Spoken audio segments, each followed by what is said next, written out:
Welcome into the install with Greg Cosell of NFL Films. We are going to talk about a variety of different things today, Greg. But coming off the difficulty that was the Texans game for the local professional football team, Titans are 0-4 at this point in time.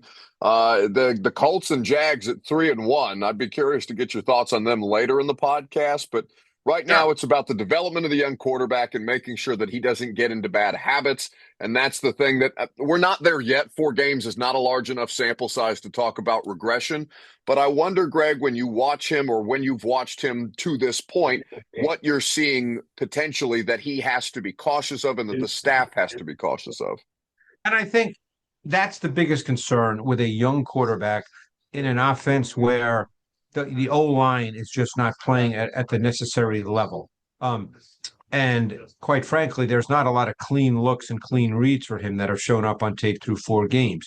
So you're starting to see, and it's been gradually coming, and it needs to be really nipped in the bud as much as it can be. You're starting to see a little bit of a regression in the lower body mechanics, a little bit of the drifting, a little bit as if he's anticipating that he's going to be pressured. And unfortunately, he's not wrong about that, which, that's why it starts to happen, because the pressure starts to become just part of every game, and you just don't feel like you're going to drop back, particularly when you get into longer yardage or third down situations. And obviously, through 4 games, they're the worst third down conversion team in the league. You just start to drop back thinking, okay, I'm going to be pressured. So what that often does is it speeds you up mentally, and it also impacts your physical mechanics. And those are two things you don't want to have happen when you're a quarterback. You don't want to be speeded up mentally. I always think of, and this is a different sport, the old John Wooden, the basketball coach at UCLA, who maybe some of our younger listeners don't even know who that is. But John Wooden, I know you know who he is. He had that phrase, be quick, but don't hurry. And that was obviously a basketball thing, but it's true in any sport for an athlete. You have to do things. Obviously, when you take the snap for a quarterback, you only have 2.53 seconds to particularly if it's a deeper drop, but yet you can't let that dictate how you play. You can't think, oh my God, I got to play fast. I only got 2.5 seconds. Everything has to be comfortable. And the last thing you want to see with young quarterbacks is they start to play into the fact that, oh my God, I only have a small amount of time. Now I've got to start playing faster. Because when you start doing that physically and you lose your mechanics, the mental part falls apart. Because mentally, you hear in all sports, but athletes say, well, it's slowed down for me. You hear that all the time when guys start to get a feel for things. Oh, the game's slower now. You hear that in sports where there's a lot of move. Obviously, baseball's different. It's a different kind of sport. But you hear that in basketball, in hockey, in football. Oh, things are starting to slow down. You want to get there as a quarterback where, you're not seeing just movement of all these people. And it's like, oh my God, there's a lot of people moving. You want to be able to really focus in on what you need to focus in on, be mentally comfortable in what you're seeing, and therefore your body doesn't speed up. Yeah. That's a And concern you always I'm sorry, that's a concern you always face with young quarterbacks when they're under so much pressure, is they just start to speed up. and I'm sorry to interrupt you, Greg, but I just No, I no, you're I feel fine. like I'm noticing it with Lamar, right? Because he's dealing with Yeah, protection issues right now. So it's not just I mean, Lamar is young still, technically by the standard definition. This is a and veteran quarterback. You and he can can get sped move. up in any offense. And he can move, Yeah. and Cam Ward is not Lamar, but he does have movement ability. The quarterbacks that can't move, that are pure pocket guys, there's fewer and fewer of those guys, because even the pocket guys can move to some degree now because athletes are just better than they were 30 years ago. But the guys who grew up being pocket quarterbacks, they tend, not all of them, there's no hard and fast rules here, by the way, just so people understand that. But those guys tend to figure it out more from the pocket because they know that they can't do anything else at a meaningful level. The guys who can move, they pretty much know that they can make plays. Like I watched Jackson Dart in his first start.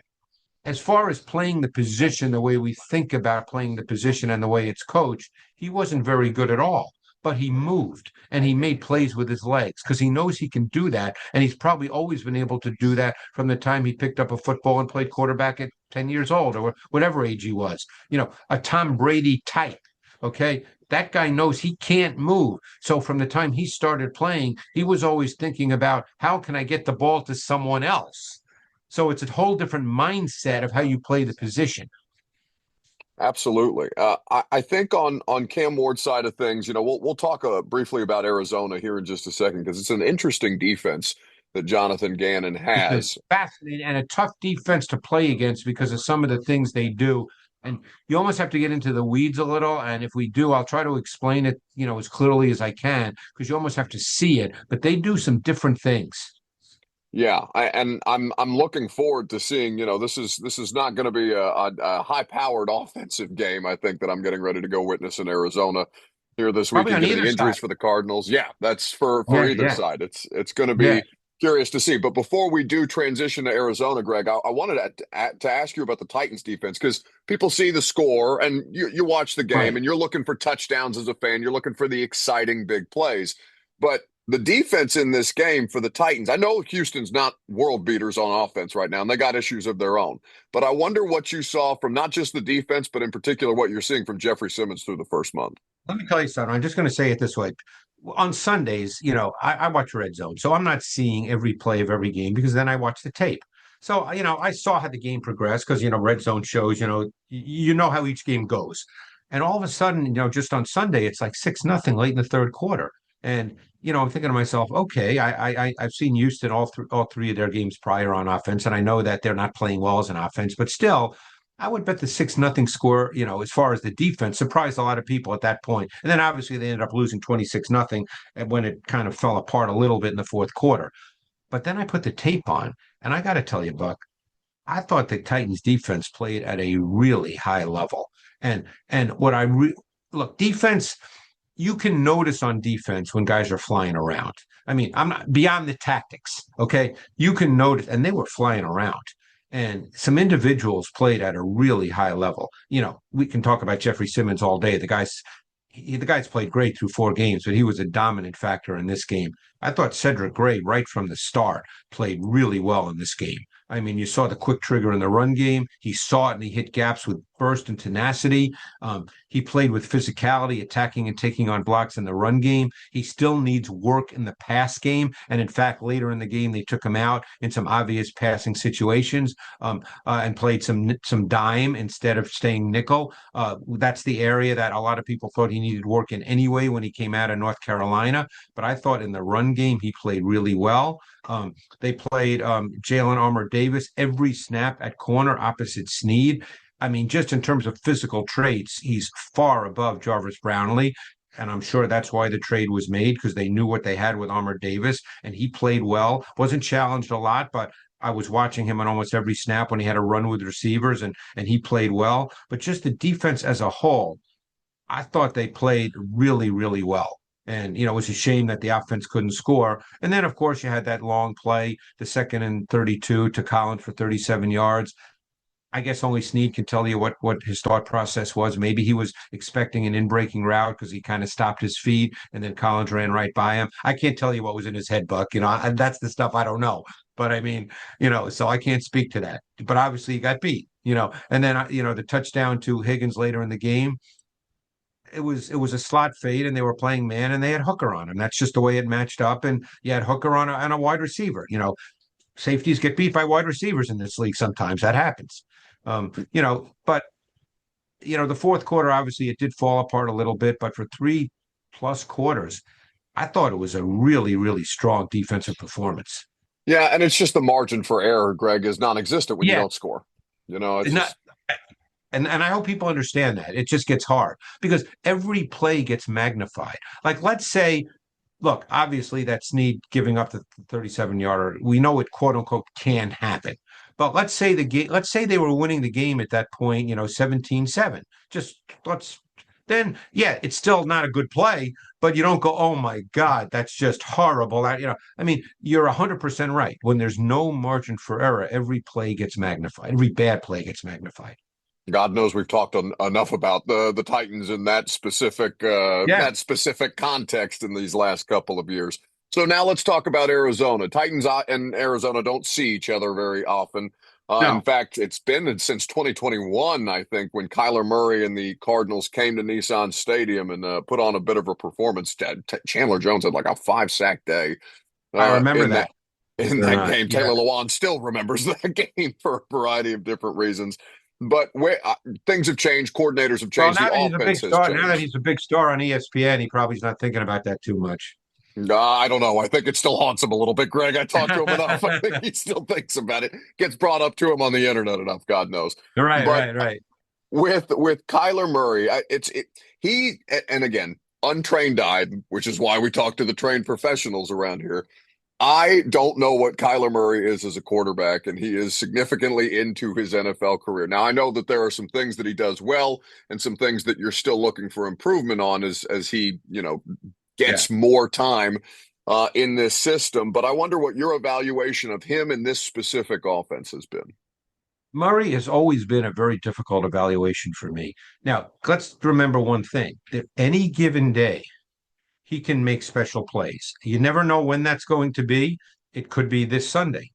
He could run around and make three unbelievably special plays and they can put up 30. The kind of plays that are hard to defend because they're totally outside of structure. He can do that any given week.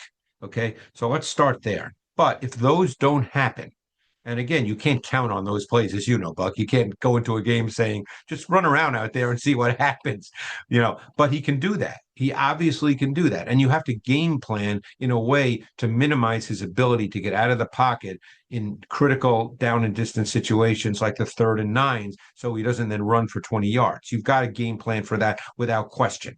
You can't play him like you play CJ Stroud, for instance. Okay. But when all's said and done, and I've watched Murray and tried to really come up with my evaluation for years now. He leaves the expression we use is he leaves a lot of throws on the field, meaning that there's clean throws that he just doesn't make. And at times he can't see over his O line. That's evident on the tape.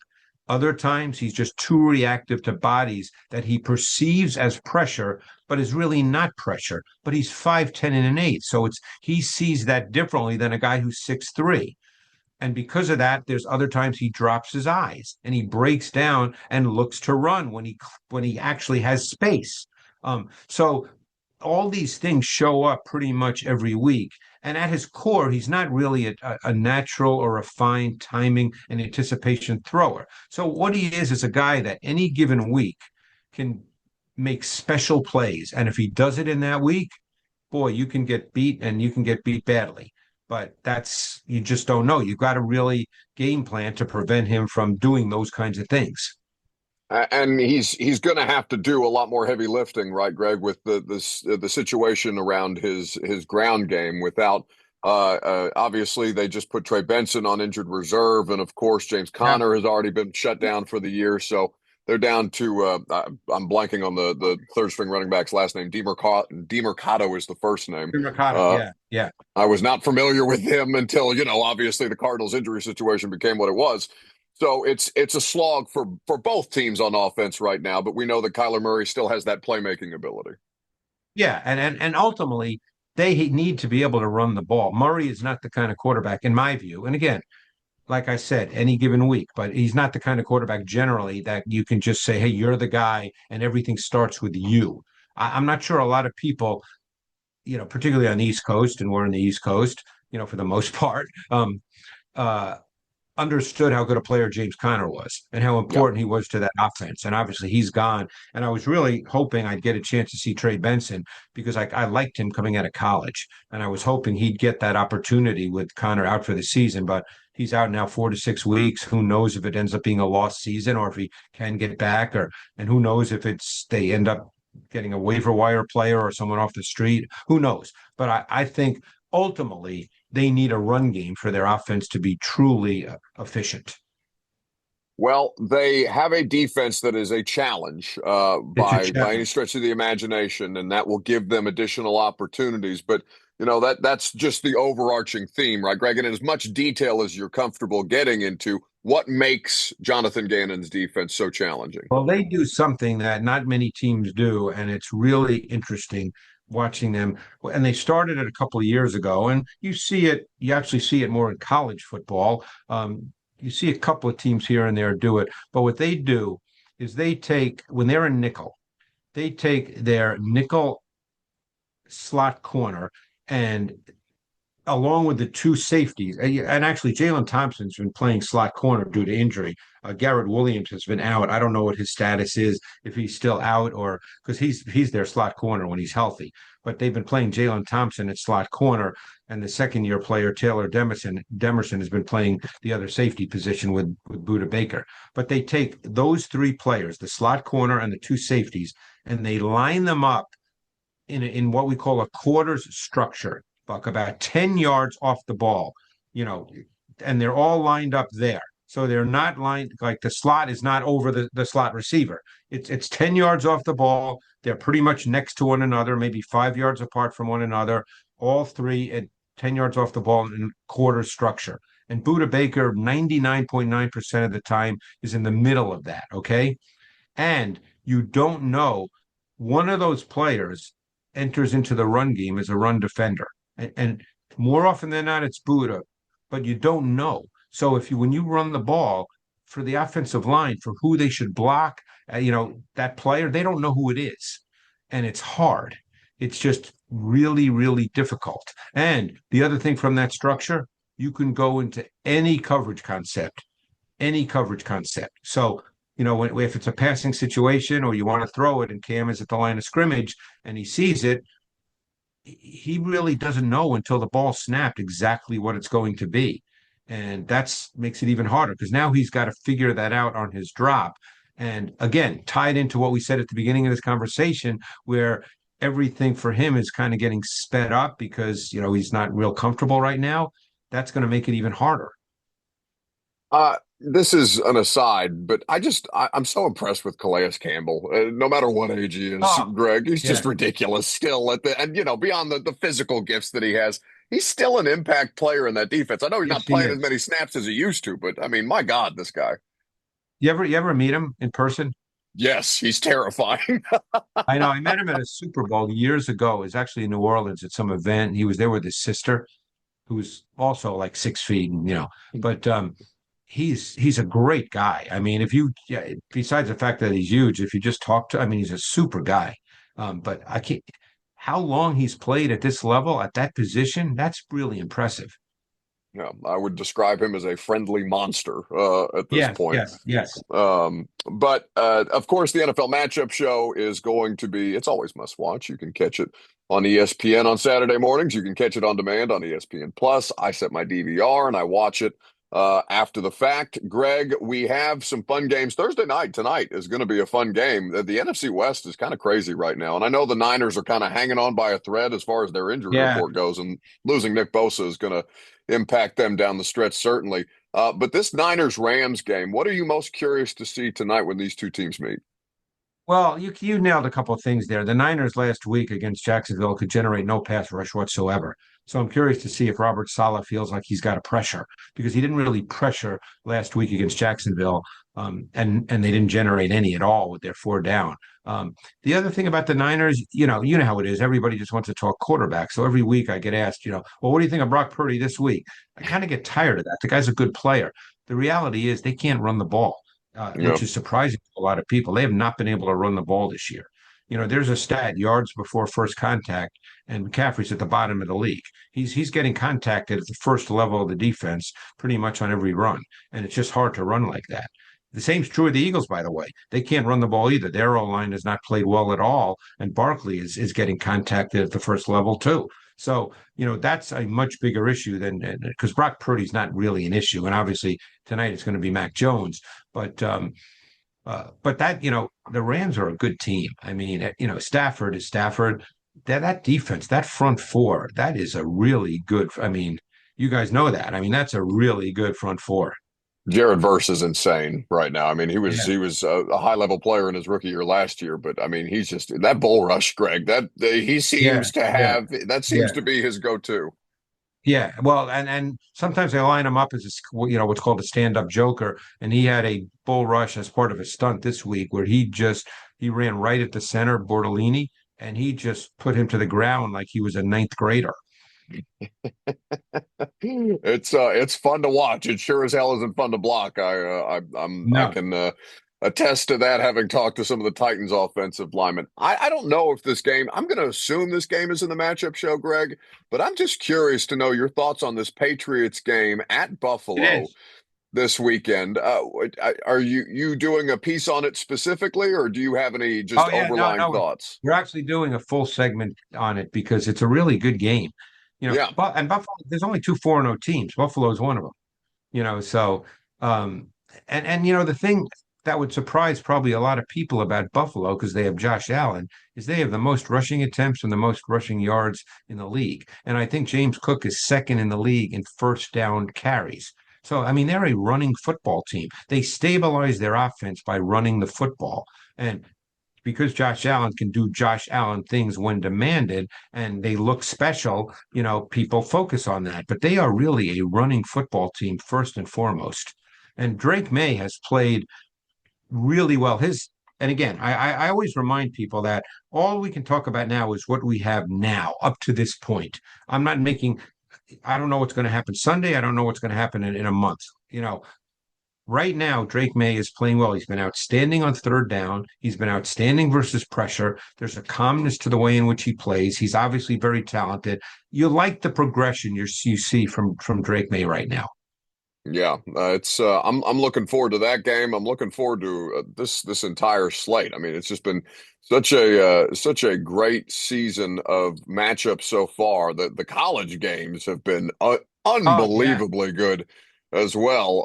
At some point, we'll and obviously we'll focus on the NFL. all the quarterbacks that everybody thought were going to be great, they haven't really. Now we're starting to talk about other guys. You know, It's almost like we should wait to see how the games play out, Greg, before we make you these know what? assessments. That's kind of an interesting point there, Buck. And it's funny I because don't. this past summer, I watched maybe 10, 12 quarterbacks on tape. Some I didn't get to, but I watched about 10 or 12. And I didn't come away from tape study thinking it was going to be a great quarterback class. And I heard people say that leading into the season, Buck. And I'm thinking to myself, look, I never comment on other people's work. I do my job, as you know. But I mean, and when I watch quarterbacks, I watch 5, 6 games. I'm not watching, highlights or a game or two. And I just watched all these guys play, the so-called, guys. And I didn't come away thinking, wow, this was going to be a great class. The guy I'm really just from TV watching, which is not the way to evaluate a player, but just, enjoying watching Saturday football, after I Mm. run a few errands and then watch Saturday football. The guy that I find really intriguing is the Alabama quarterback, Simpson. Ty I mean, Simpson is he's yeah, playing good football right now for sure. and and I know he had to wait his turn, but he was a 5-star, so it's not like he's like a low-level guy that came out of nowhere. No, in fact, we know him well here in Tennessee. He's somewhat local. Uh, Oh, I didn't realize that. Okay, yeah, it was a whole controversy when he went to Alabama over Tennessee, but Tennessee's got a pretty good thing going right now with Joey Aguilar, who has been a yeah. pleasant surprise so far this season. Greg, looking forward to the matchup show this weekend. Thank you as always for the time, and we'll do it again next Thursday. Thanks, Buck. Appreciate it.